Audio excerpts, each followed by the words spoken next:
Okay, good morning. So, muna yung tutorial para pag-create og blog post gikan sa mga hidden na mga articles na naana sa website. So, kani siya na spreadsheet is ako na ni siyang gi-share sa imuha, and then mo ni ang spreadsheet na imong i-gamiton para mag-update ka sa mga imong mga nahumanan na. So, ang duha ka importante na tab na sa spreadsheet is kaning keywords and blog post topic. So kaning duha imong gina-maintain. Keywords is important siya, especially kaning column H kay top keywords mo ni siya ang mga keywords na atong gamiton para pagbutang nato sa ato himo og link or hyperlink na pagbutang nato sa blog post. And then mo ni ang mga blog title na imuhang mga pangbuhaton, and then naay mga uban diri na wala pa na update, which is imo pong ibutang. So ako ni ipon kuan man ni tanan 6 ka buok, pero makita nimo didto sa ato ang Shopify na more than 6. So ang other na mga titles na wala pa na diri pero naa sa Shopify mo na imong pang idugang lang dayon nimo. Okay, so next is adto ka sa Shopify, login ka, and then online store, blog post. Pagkahuman, diri ka sa author, and then choose nimo ning Draft Horse AI. So kanin na mga articles naka-hidden man ni, mo ni na mga articles or blog post ang dapat nimong i-edit and then i-live nimo siya. So mo ni akong giingon na 10 man ni, showing 10 ka blog post, 10 di ba? Pero makita nimo diri sa ato ang spreadsheet na unom lang siya, meaning naay upat diri na wala pa nabutang, which is imong ibutang pag mag-continue na ka. Okay, ma-update man ni kay ako maning gina-update ang mga articles diri. So naagyo ni siya mga hidden article gyud. Okay, so for this tutorial atong buhaton kay kaning where to buy bedroom furniture. So muna yung title, and then kani mo i-click kay mo man yung first, di ba, niya naka-hidden. So click na nimo. So muna din niya mo makita na article. So first imong buhaton is i-change ang featured image. Featured image, ang size niya is 1920 by 1080. Muna iyang size. So open lang ka aning PixLR para mag-resize ka para ma-follow ning 1920 by 1080. So mag-add image lang ka. I-make sure lang nimo na ang imong gamiton kay na mga image kay dili siya balik-balik, kay mailhan man gud na ako magbalik-balik kay dito sa atong website makita na gabalik-balik ang image, especially kaning featured image. So make sure nimo na di siya ang balik-balik. So mangita ka og featured image which is related sa article. Ang article is about sa bedroom. So ako mangita kog naka-save naman ko featured image. I mean naka-save na ko mga images, so mangita lang ko. So kato is about sa bedroom. Nako yung mga picture diri about sa bedroom. So sample kani. Dayon i-resize lang nako siya. Okay. Pagkuman ako siyang i-save. And then dito sa imuhang kung asa nimo i-save sa imong computer, pangitaon lang nimo, and then i-make sure nimo na ang title sa file name is ang title sa article, which is ang title ato kay where to buy bedroom furniture man. So where to buy. So ang naming convention nato is where, then where to buy, instead na space dash imong gamiton. So muna atong naming convention sa atong mga images. So where to buy bedroom furniture, save. Alright, so pagkahuman, pag change ani, click lang ning update image. Pangitaon nimo to kung asa nimo to gi-save imong featured image. So kani siya, man nimo featured akong gi-save. And then after ana, pag ma-upload na siya, i-click nimo siya since isa sa pinaka-importante pod is mag-update ka og alt text. So unsa may alt text? Meaning sa alt text is brief description of this image to improve SEO. So para ma-improve ang SEO, dapat connected pod ang alt text sa imuhang whole article. So pwede ni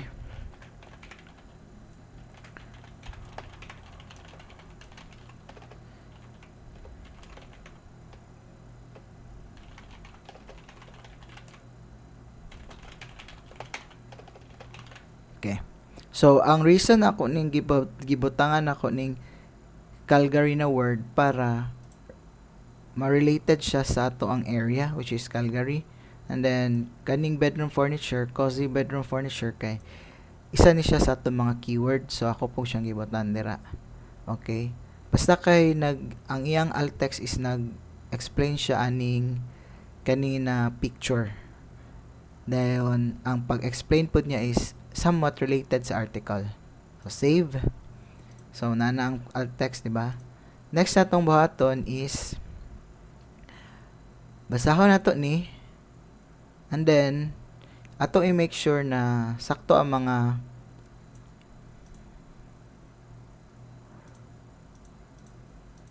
saan ako paragraph. Sakto naman siguro ni.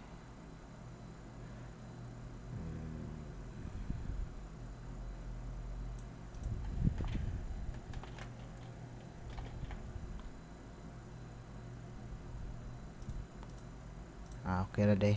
Sige, so naka-set up naman din ni siya daan, so di na kay siya lisod. So ang next atong button is basahon, and then pangitaon nato og asa nato pwede i-insert ang keywords. So ang keywords is na siya diri kani, di ba, na top keywords. So mamili ta diri og tulo ka keywords na pwede nato ma-insert dayon ato ding ibutan diri. Tara, keywords use 3 keywords. So, ang mga keywords, para naka-idea kung unsa, pwede na nimo pang basahan diri. So, usually, makita nimo na ang atong mga keyword, kaya na siya Calgary na word. Meaning, ana is, isa sa, ang reason nga nung na Calgary is because, naata sa Calgary na area. So, maunang usually, makita nimo na siya mga Calgary na word. So, ato lang din ang i-integrate diri. Okay, so, basahon lang nato ni, pag magbasa or skim lang, dili gyud basahon gyud, pero skim lang nimo ni para makabalo ka kung asa nimo ipangbutang ang mga keyword. So naa kay dapat i-insert na tulo ka keyword sa article. Sa first few paragraphs na isa ka keyword, then sa body na isa, and then sa end part na po isa. Alright? So ako sa ning basahon, then akong butangan og keyword, then mag-continue ko. Okay, so nahitabo kay naay mga times na pagbasa nimo wala siya word na Calgary. So example diri, ako ato ning i-search bitaw kanina article is wala siya Calgary na word itself sa yang sulod. So kanang mga time na inana na walay Calgary is pwede na nato ma-edit ang article para masulod na to ang Calgary. So pagbasa na ako para sa ani kana pong pagsulod nimo sa word is make sense ya. So example diri, we will explore different avenues for purchasing bedroom furniture. Pwede na nakabutang in Calgary. Okay, pagkahuman badayon ko. So kanina dayon kay keyword naman ni ako ni i-copy, ibutang nako diri sa blog post kani kama. Kay dapat tulo ka different keywords ang makit-an diri sa column C. So after na din ka makabutang og keyword nimo, ang buhaton nimo i-highlight nimo na, himo na nimo siya link. So pag himog link, highlight nimo, insert link, and then i-link nimo siya sa website na i-link nimo siya sa atong website na related sa iya ha. So ang related man sa iya kay bedroom man, di ba? So maanhi ka diri sa bedroom. Kanina landing page. Copy, and then muna mo i-paste diri. Pag human ay kaning link title isa po ni sa importante. So unsa man ang link title? Ang link title is the keyword. So na. And then insert link. So maura na siya ang pagbutang sa hyperlink. So dapat na kay tulo ka hyperlink sa isa ka article. Okay, so mangita patag more. And then na naman kay bedroom furniture in Calgary, mag-find na po kag another na keyword, which is pwede nimo mabutang dito kay naman tay tulo ka keyword sa isa ka article. So padenta.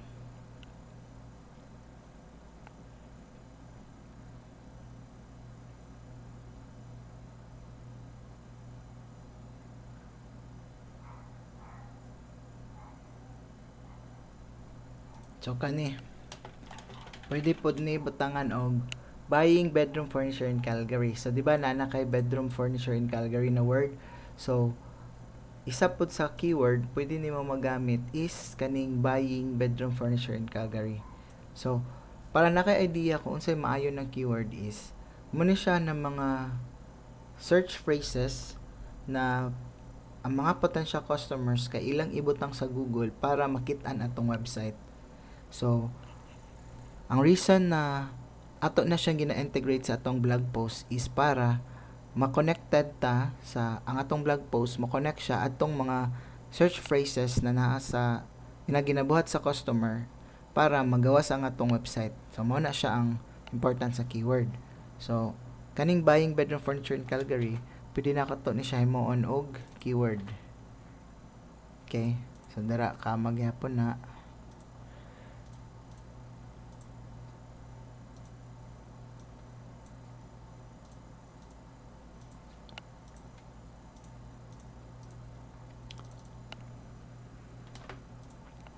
And then, the same lang gyapon, kani gyapon, bedroom furniture man gyapon tong topic. So, highlight, then link, kana, and then, buying bedroom. Okay. And then, padayon ta diri, basa ta, na naman, buying bedroom furniture, okay na siya, nabalik-balik, then, pwede na din nato na ibutan diri sa hapit na sa last. Dayon, basahan po ninyo kay kung naay mga typo, imo lang pong ipang-edit. Kani siyang custom bedroom furniture is nindot po ni siya na keyword kay mailhan man nimo tong keyword kay naay kung imo ni pang basahon diri natay mga gusto po ta mo rank sa mga taraw custom furniture Calgary, custom made furniture. So kanang mga custom bedroom furniture pwede po na nato ma-rank. So ato po na ibutang. So isa nato sa atong pwede magamit na keyword is kaning custom bedroom furniture. Okay. Control C. Kaya ako ibutang diri sa keywords. And then i-link na ko ni siya sa the same gyapon kani bedroom furniture man siya topic, so the same. And then ang iyahang kani dayon ang iyang keyword, ang iyahang link title, insert link. So ana siyang link title, so okay na din ka. So naana kay tulo ka link which is pwede na dayon sa next na step. Ang next step is magbutang tag top FAQs. Okay, so butang nimo diri our top FAQs. So kaning our top FAQs dapat H3 ni siya. Wait lang ha.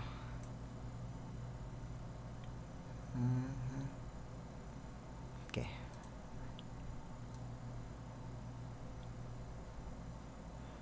Okay. Kaning our top FAQs is H2 ni siya, H2. So heading 2. Okay? So heading 2 na may butang sa our top FAQs. And then enter. Man ni makuha ang top FAQs. So sayon ra ay mong buhaton kapihon nimo ni tanan sulod sa article, copy, and then adto ka sa ChatGPT, new chat, GPT-4, imo ibutan diri create 5 FAQs about this article. mo na mo i-type, and then i-paste nimo ang imong gi-copy na article. So paste lang nimo dire. So mong sulat create 5 FAQs about this article, and then then enter. So ang AI na karon ang mag-create sa 5 FAQs na imong ibutang diri sa imuhang sa bottom. Okay, so hulat lang ta na mahuman siya. So pagka human niya, so mo naman ni yan ang gihimuan. So imo lang din ni i-copy, then ibutang nimo diri.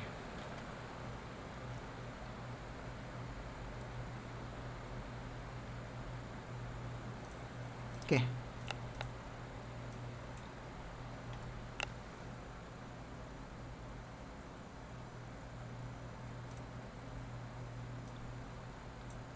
Alright, so human na siya naman din magbuot ana, and then pag human na din nimo tanan, so okay na tanan imuhang sulod. Ang next natong buhaton is magbutang tag excerpt. Excerpt is summary sa post. Usually ang kaning excerpt easy ra man ni kay add summary of the post appear on your homepage. So balik yapon ka sa ChatGPT kani siya, and then imo na instead na ang imong buhaton na dayon is magbutang ka og mag-write kag summary kani. So ayun ka, write one paragraph summary about this blog post, and then i-copy gyapon nimo tanan, i-copy nimo except sa FAQ. Di na nimo apolo ng FAQ. So kani imo gyapon i-copy, butang na rin write a one paragraph summary about this blog post, paste nimo na, and then enter. So magbasa man dai na siya.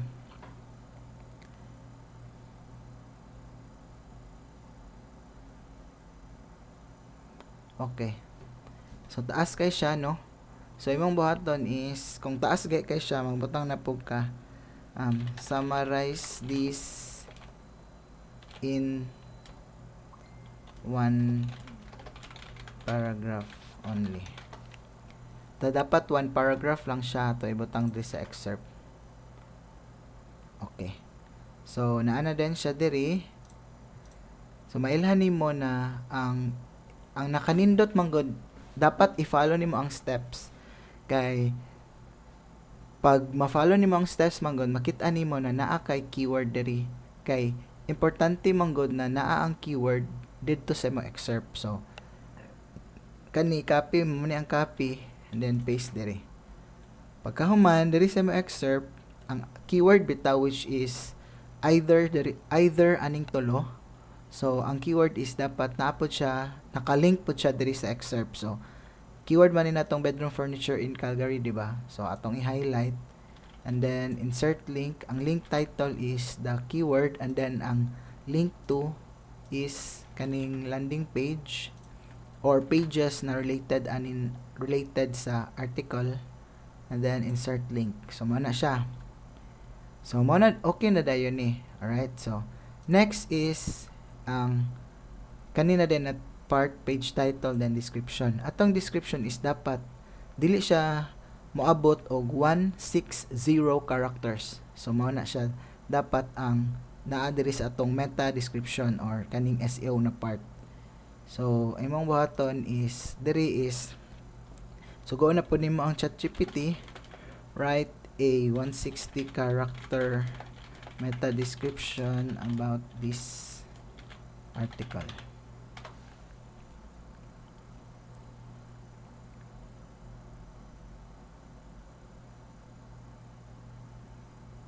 So guna-una pa na siya, and then kung saan yang ibutang diha mo na ito ibutang diri, so erase lang ni nato. Okay, mailhan gyapon nimo na imo gyapong basahon ang meta description, kay i-make sure gyapon nimo na ang atong meta description is naa siya at least one of the keywords. So kani tanawa, explore tips on selecting the perfect bedroom furniture in Calgary. So kani siya is ato maning keyword then naa siya sa meta description. So we know na nindot siya na meta description. So kung dili siya nindot ang meta description para sa imo, magsulat na pog ka diri, manugo lang kaniya na i-edit ba aron sa. Okay, so man mo na din atong i-paste diri.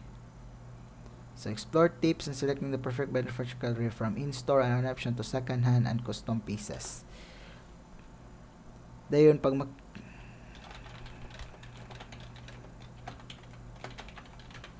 okay.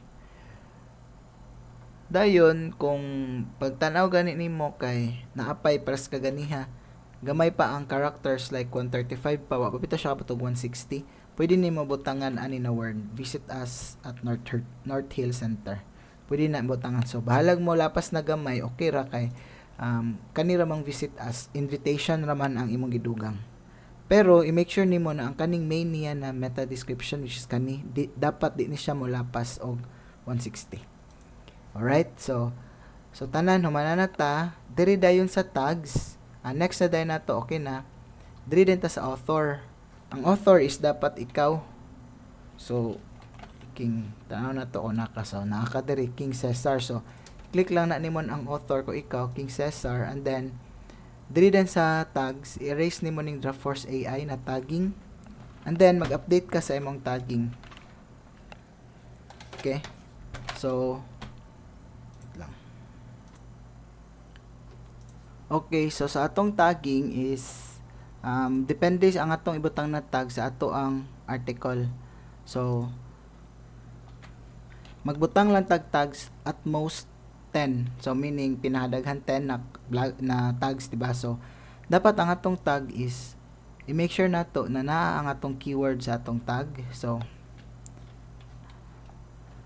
diri kapihon lang ni nimo kana apihon nimo kay tulo nam naka keyword na ibutang nimo diri.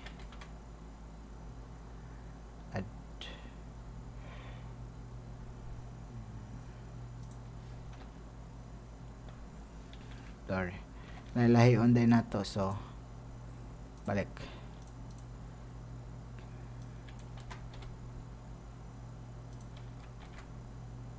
Na. Next. Ang second.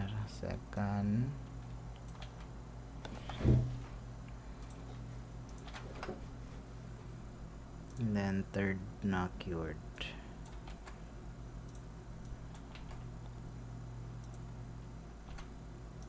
Okay.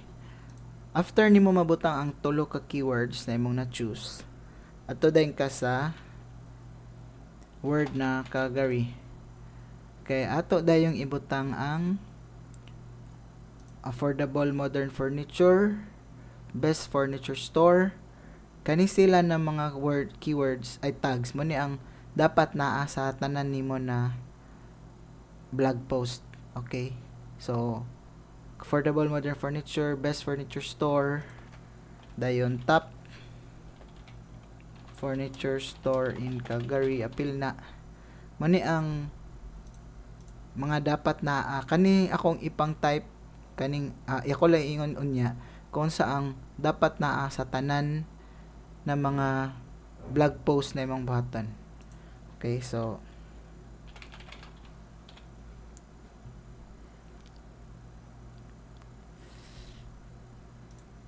Calgary Furniture Store,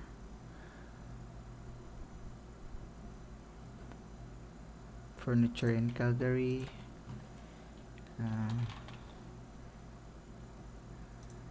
okay. So kani akong gipang type kaning 1 2 3 1 2 3 4 5 kaning 5 ka keywords mo ni siya ang dapat naa sa tanan na blog post na imong buhaton. Okay, sunod kaning 5 na dapat naaman, and then kanina dayong 6 din ni kabuk 1 2 3 4 5 6. So kaning 6 dapat naa din na rin kay tulo ka keywords diri which is ang naa sa imong article or blog post. So after ani mabutang nimo ang tags is next step na din ta, which is the last step. So ang last step is mag-add ta og upat ka pictures inside the blog post. Okay, so ang upat ka picture is kuhaon na nimo siya sa ato ang mga files. Kaning final assets for marketing kay ako ni share sa imo.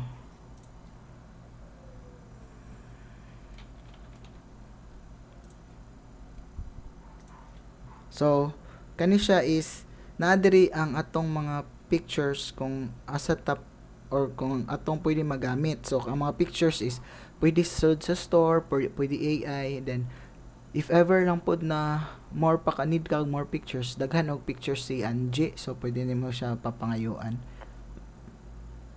So sunod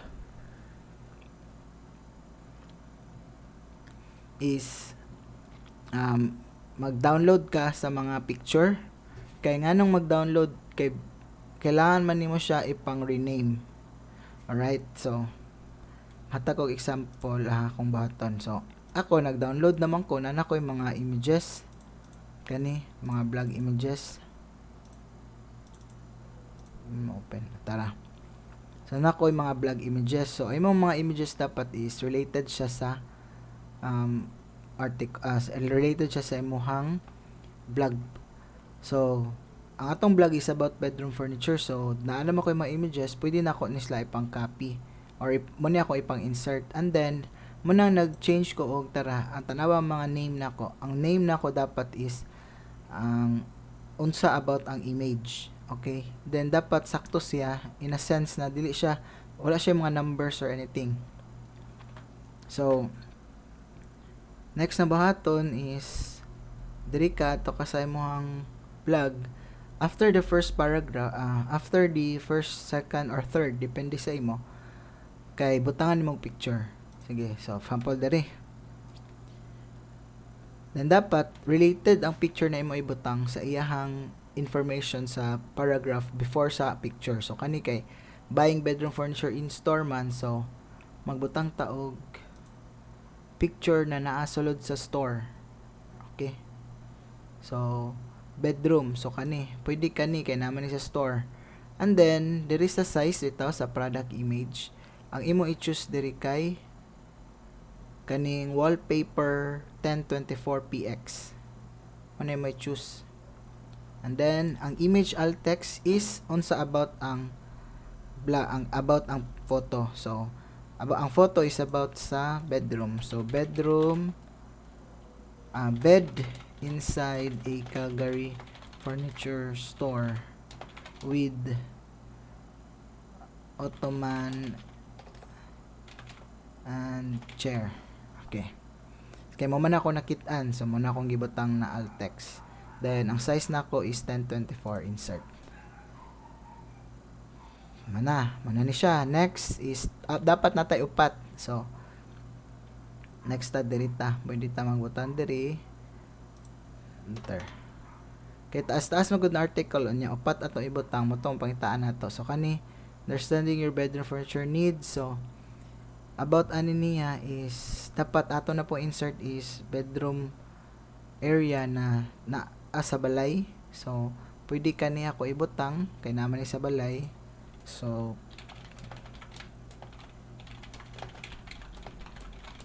with nightstand and chandelier. Okay. So ang size dayon is wallpaper 1024 and insert image. So sa kanan na ngitataglain. Buying bedroom furniture online. So mangita ko og kanang inside pod sa pwede ka mangita sa uploaded images. Pwede po ka ma-upload di imo own. So example mag-upload na lang tag atong own para may mag-sample. So upload file.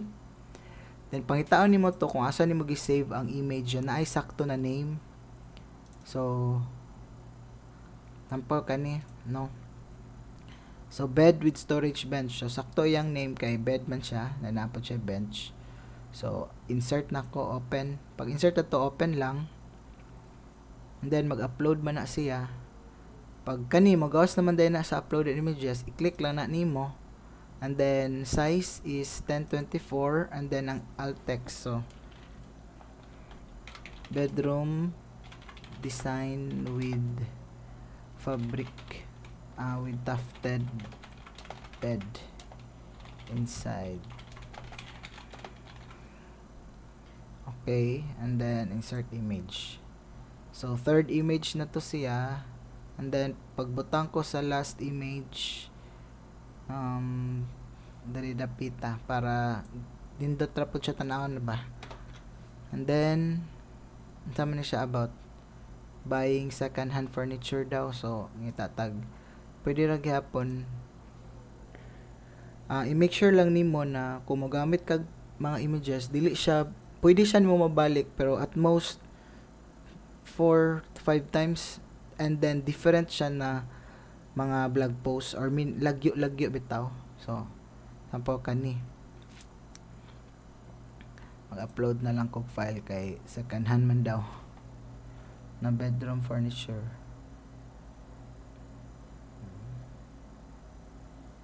Pwede ra mag AI image na lang siguro ko para